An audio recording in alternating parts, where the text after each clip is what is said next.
Kirsten's Agenda is the name of my show. It's a way to make art and learn stuff and grow.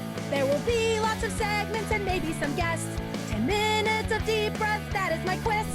If while we're here, then our insights expand to be more compassionate to our fellow man and woman and person. And remember, the truth is that kindness is cool. Have sex with my feelings and being cruel. Because our power lies in our minds and our hearts. Opening up is a really good place to start. Kirsten's Agenda.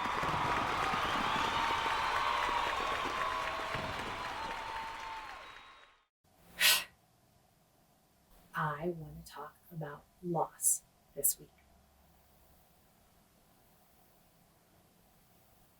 Because it's around all the time. And it's on my mind. I experienced loss recently. A very wonderful human from my work family left the planet. Loss is tricky because people feel so much pain when it's happening, and everybody has so many different ways of coping. And one of my ways of coping about everything is to make jokes. And that can really offend people. And then then that can get tricky. Not that it's your job to protect people who get offended. I certainly don't think it's my job to protect them. And there's all this pain that comes from it because loss is so permanent. And this is where I'm going to start to get weird. I don't know if it is. I'm not saying it isn't. I just don't know if it is. And I don't know who knows that it is real, that loss is real. The pain that I experience when I end a relationship, let's say I had a toxic parent, and you get to a certain age where you realize, oh, this is no longer tenable for me to expand as a human being and have this person in my life. So I have to get really boundaried and cut them off because it's not going to help me expand. And you can love them and you can end that relationship, right? And that relationship is now altered. The state that it is in, it's no longer the same state, but that doesn't mean that you can't love them, send them energy, do different things. Now you might say at that moment, when I say send someone energy, that might set you off and be like, no, that's not real. There's no such thing as sending energy. Okay. But this is what I believe in how I get through the day. Okay. So I've been thinking about the changing of states of people. When you change states as you age, right? Like I'm 48. There was a time I was 39. There was a time I was 12. There is science that says time is all happening at the same time. So there's that. So you are maintaining the same flexibility you had at 12 as you do now. P.S. I'm stronger and more flexible and in better shape than I've ever been in my life. So there's that. And it could change tomorrow, right? It could change tomorrow, but that doesn't mean it can't change again. And that doesn't mean it can't change again. And again, you might dig your heels into the dirt and say, no, Kirsten, because age is a thing. You're changing states. It's a change of state. The experience that comes from, say, flexibility or youth or vibrancy, the experience of that is experiential and can't be taken away from just by things like this changing. So I wonder a lot about someone leaving the planet or a creature leaving the planet. And I like to imagine, like with my friend Michael, and with anybody that I've loved and been close to and has been dear to me, whether I've known them or not. Like, I think about Jim Henson like this. I think about my Angela like this. I think about co-creating with them, the energy of them, like they're still here, just not in the state that I know them as. And again, that makes people angry sometimes. Like, no, you're not allowed to think that, or that's not real. okay, what if it isn't real, but what if it puts me more in an open-hearted, expanded state just to imagine it? Is that enough?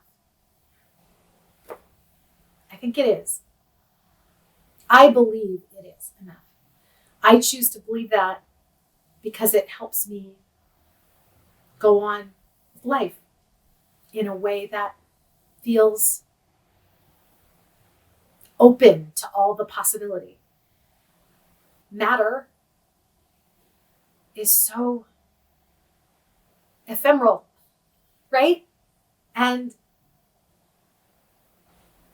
experience feels are ephemeral too, but you can get them and keep them and make them. And that's what I want to say about loss.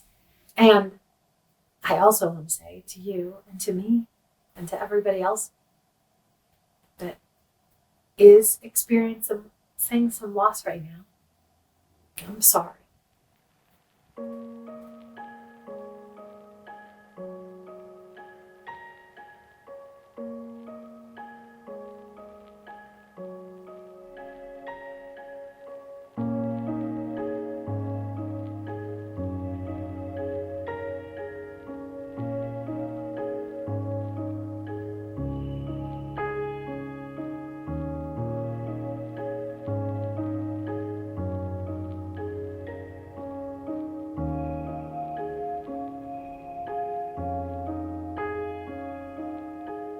So this is my song about hoping that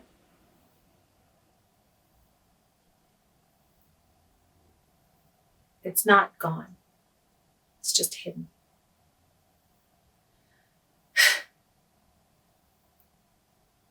Where did you go? Where are you now? I wish I was sure you exist still somehow. The thought that you're gone is too very sad. So yes, I pretend you're alive. Like on some different plane you survive. And if I am wrong, and this stupid song is just my imagination, like some done unreal affirmation that people don't end. And creatures, my friend, they wait for you up in the sky. Yeah, that's probably a big lie. But the thought helps me cope and live with some hope that the punchline of life isn't here. And there's more to death than really appears. So I'll make believe what there is here to grieve is I don't have the tangible you. But you're gone is not totally true. You're just in a new state, an adventure's await. And who knows what's in store for you now. And there's more room to grow when we make our big exit from here. I work on my songwriting skills. That's what I want to say. It's unfinished, like I want us all to be forever and ever. Amen.